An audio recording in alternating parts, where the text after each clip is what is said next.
We'll take a quick little look at the lymphatic system and some of its functions within it. Most of this was covered in anatomy, so just kind of a review of some of the things we have here. So the lymphatic system itself is a series of vessels, and these vessels themselves are essentially a one-way trip back to the cardiovascular system. And so this is going to go from all of our tissues and make its way back to the heart and eventually into the veins before that. And so the beginning of the lymphatics, in a sense, just kind of begin. And so they start out near all of our capillary beds. And so they're going to be in amongst them because the capillary beds are going to, in general, push out more fluid all day long than they can take back in. And so the lymphatics are going to be there in order to help to bring that fluid back in into the system. That fluid that's there is all of our interstitial or our extracellular fluid that is in and around our cells.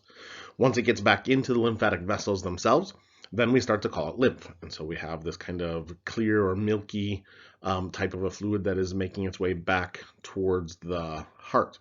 And where they're going to dump into the venous system are going to be into the subclavian veins up in here in the kind of at the upper part of the torso there.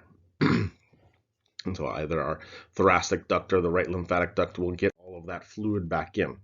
But where they begin is in all of these little blind-ended capillaries. And so they have capillaries of their own, but they're not connected to anything in a sense. Unlike the cardiovascular system where we basically have the arterial side, and then we have the venous side of the system. It is a closed loop system, so everything is contained within in a sense. And so we don't have any kind of vessels that are just kind of hanging out there, so to speak. The capillaries come and rejoin back into the venous side, but they're beginning from essentially just nothing.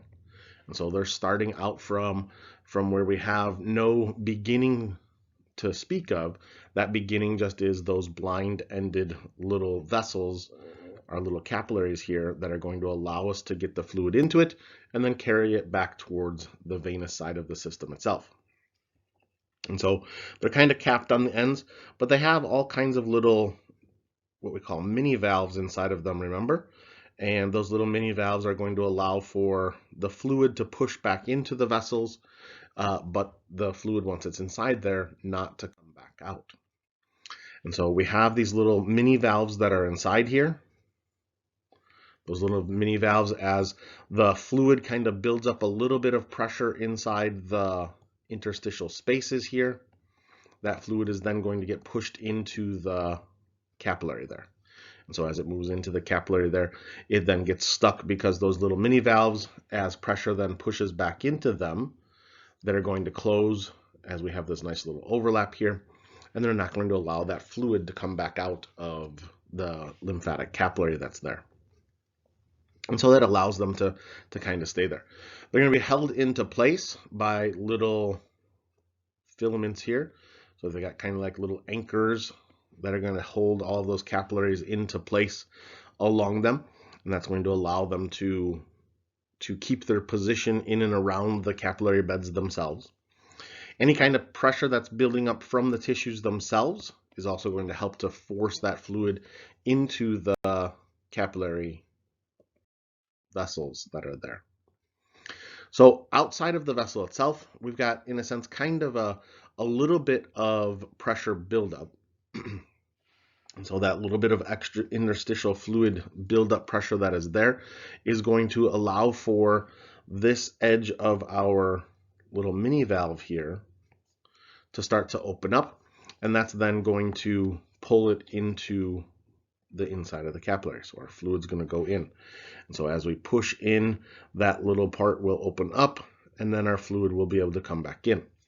But as the pressure of our capillary here, in a sense, kind of builds, that then pushes that flap of the mini valve back up against the other layer. And as such, it then can't open up. And now the lymph that's inside there, all that fluid that's inside there, is now trapped inside there. And then it's going to move along that vessel back towards the veins. And so it kind of gets trapped inside there and makes its way along. How does it get back towards the venous side of the system? There's basically no pressure inside there. There's very minimal pressure inside. So there's not a whole lot to kind of pump the fluid along, and there isn't an actual pump there for this process to occur.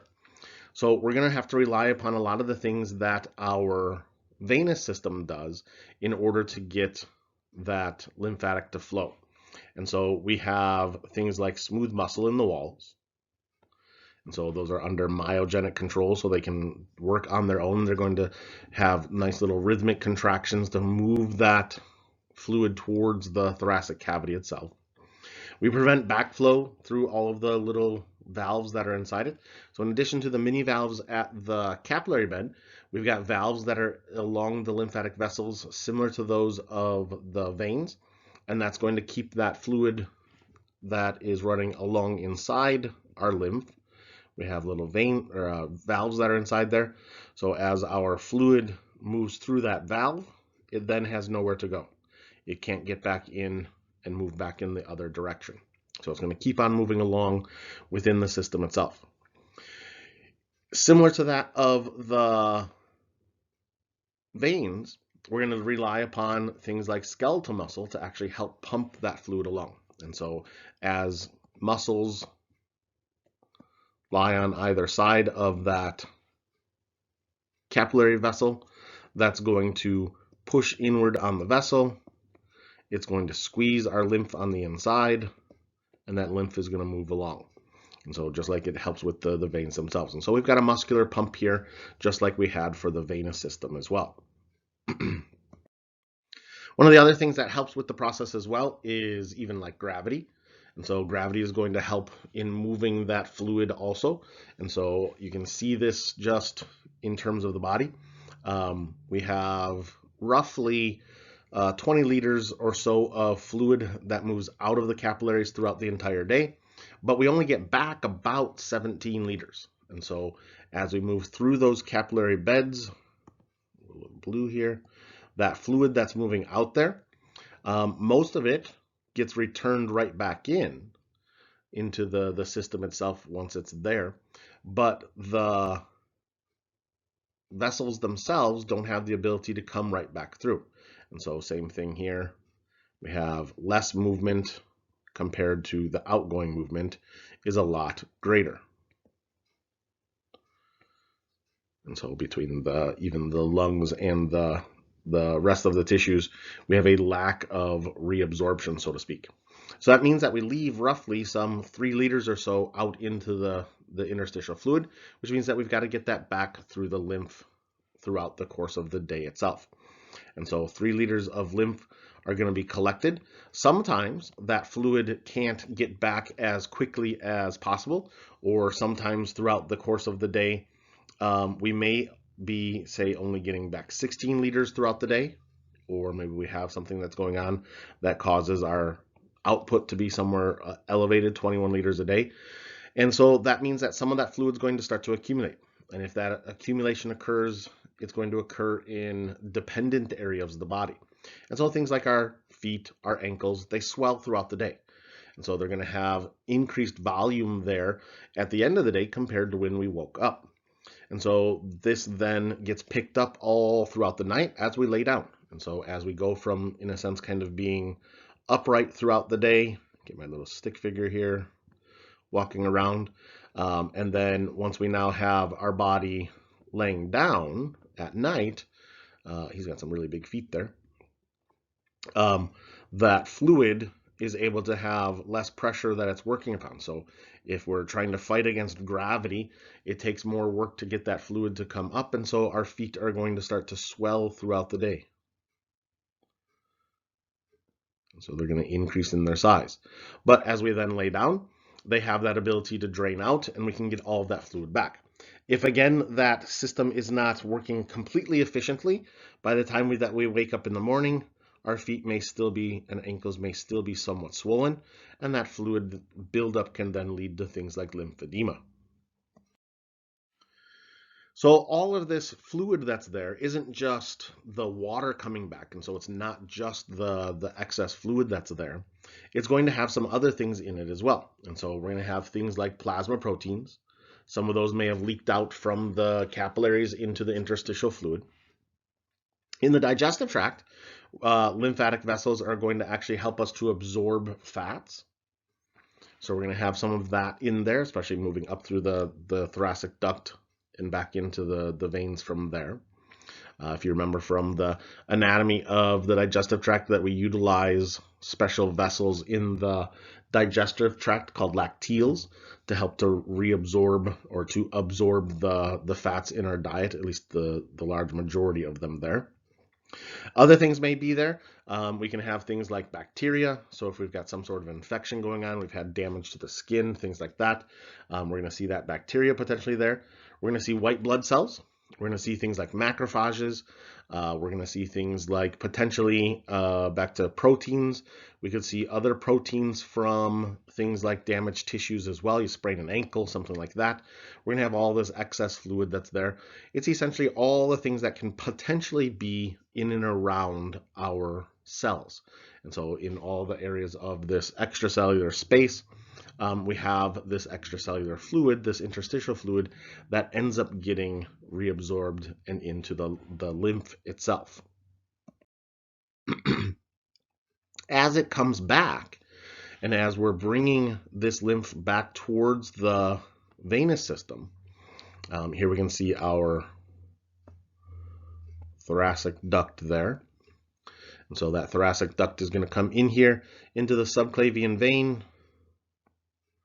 and right where the jugular and the subclavian vein meet, it's going to drain into there. And same thing on the right side, except the right side we have what we call the right lymphatic duct.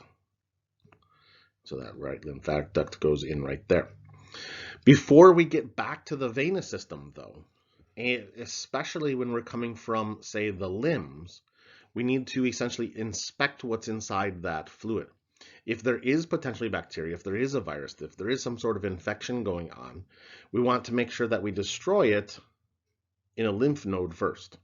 So this is where partly the lymphatic system is going to help to initiate part of our immune response, because as fluid comes in, we've got multiple afferent vessels bringing fluid in and only one or a couple of efferent vessels going out, which means that the fluid, once it comes in, is going to kind of just meander around and go back and forth in a sense before it finally makes its way out, because we've got more incoming than we can have outgoing. So it slows down that fluid movement through the lymph node itself.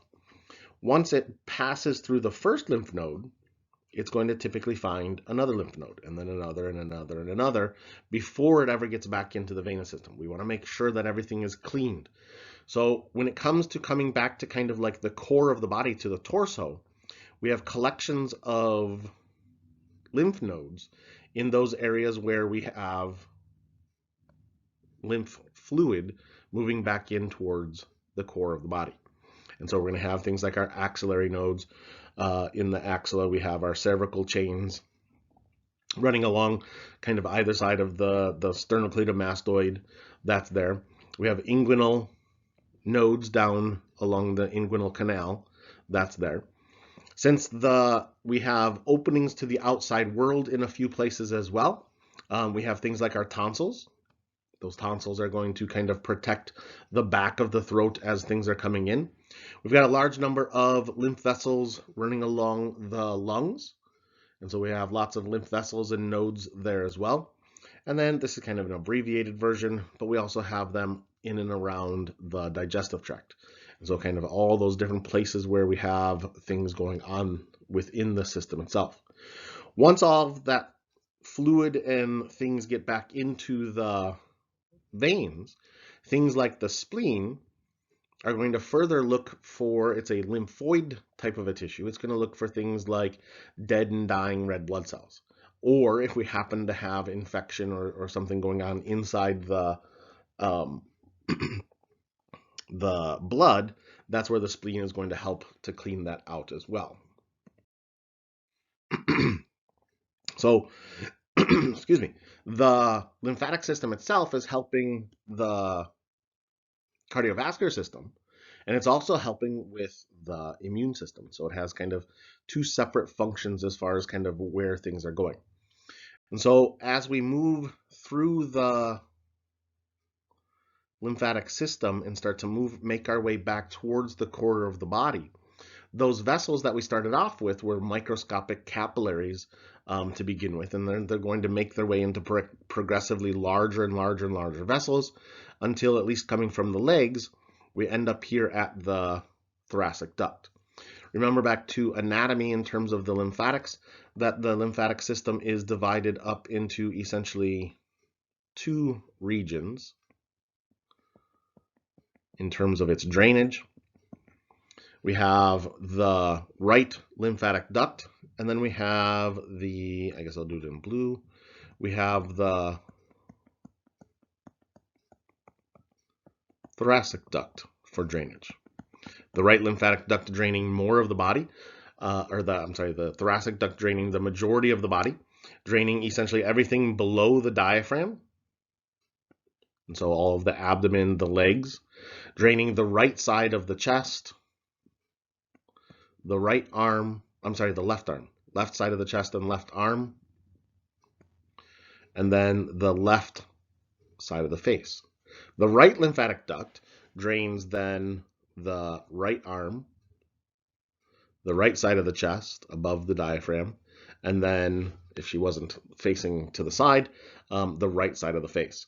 And so it's going to help with that drainage to get things back into there, always making it towards larger and larger and larger vessels until we either get to the right lymphatic duct or the thoracic duct to drain into the veins. And so it's going to allow for us to bring it back into those areas as well. In addition, since the digestive tract doesn't have the ability to absorb many of our fats, that fat absorption is going to move through lacteals in the digestive tract, and that's going to help us to bring them into the bloodstream instead of being initially absorbed directly from the digestive tract into the blood vessels themselves. And again, inside the blood, inside its circulation, we have the spleen. And so inside that spleen there, we have red cells running through the spleen itself. And any of the dead or dying red blood cells that are going through there, they're old, they become more rigid, they start to get trapped inside the spleen inside there. And so we're going to phagocytize them and get rid of them out of the blood circulation. In addition, inside the spleen there, we have the ability to store platelets. And so we can store platelets inside there when we do need them, because those platelets are not whole cells. So in addition to the cardiovascular system, we've also got lymphatics helping us out with the immune system. And so inside the body itself, we have a series of structures that allow us to help with the immune response. And so inside the red bone marrow, inside of all of our spongy bone, we have the ability to help with that movement of red blood cells and white blood cells out of that particular area. Another lymphoid type of a tissue is the thymus. And so the thymus is where we're going to mature T lymphocytes or T cells. And so those T cells are going to go to the thymus from the bone marrow. So after a T cell has been formed, it's going to head on over to the thymus, and the thymus is then going to help with maturation of those T cells. Once we have the ability to generate our cells, and so we've got all of our other lymphocytes, we've got our T lymphocytes, our B lymphocytes, our monocytes, and so on, and all of those different cells are now formed, they're going to go out and they're going to have to essentially monitor what's going on. And so in different areas of the body, we do slightly different things. And so in places like the spleen, We talked about the ability to get rid of dead and dying red blood cells, but they're also looking for the potential for things like bacteria and viruses that may be in the blood as well. Out in the rest of the body, we have places like our lymph nodes, and those lymph nodes are going to help to inspect and potentially call upon the immune system to help out if it finds anything that shouldn't be there. And so any kind of bacteria, viruses, tissues, debris that has come into the system itself, all of that needs to be taken care of as well. Our tonsils have the ability to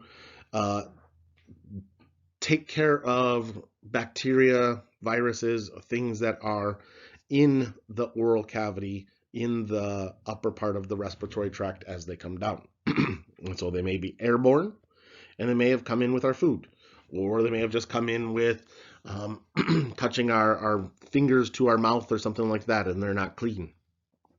All of that helps to dispose of any problems that we may have there as well. We also have lymphoid tissue elsewhere in the body as well. And so lining of our mucosal linings. And so we have what we call mucosa-associated lymphatic tissue, or MALT. And that's going to be along the digestive tract. That's going to be along the respiratory tract,